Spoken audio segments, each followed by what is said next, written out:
Hi, my name's Stephanie, and I suffered a traumatic brain injury.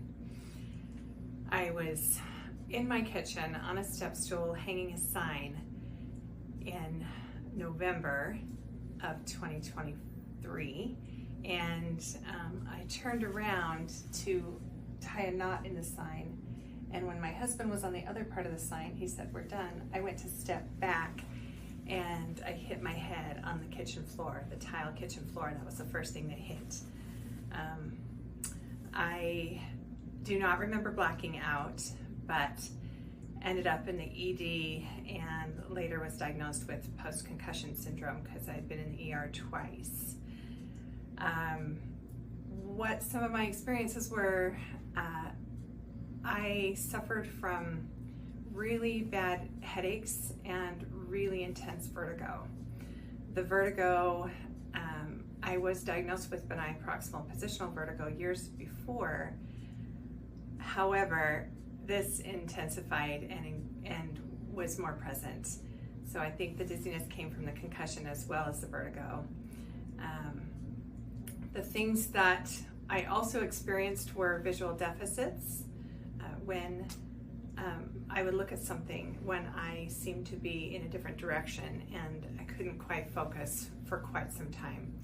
It was about 6 months for me to finally recover and get discharged from occupational therapy and from my TBI specialist, Judy Gooch. The other thing, the things that helped me were sitting in a quiet room with an eye mask on and traumatic brain music injury music that I found on YouTube. That seemed to help calm me down.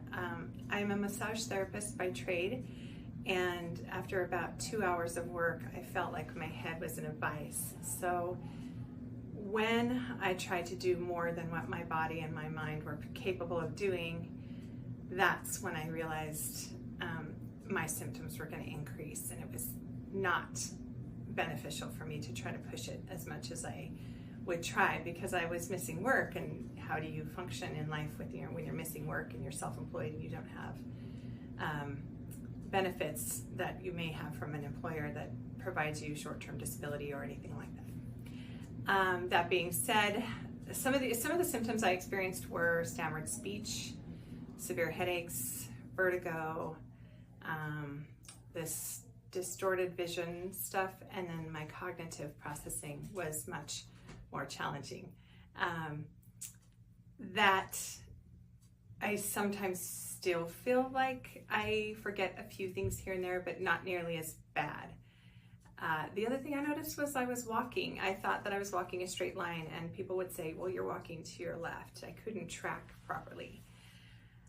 So really, the second thing that was beneficial, not only besides not overdoing it and not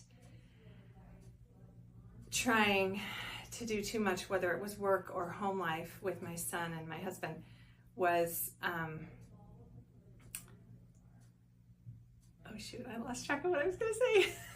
Sorry, was not drink alcohol. So with my vertigo, any alcohol consumption would make my dizziness worse.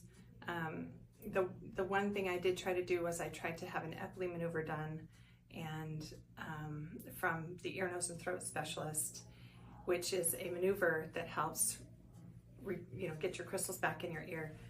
When I had that done, I came to work and I tried to work on a client, and the whole room felt like I was in a big bowl of Jello, and that was an indicator that I had done too much. I was trying to go to work from having had a treatment done, which was too much for my brain to handle.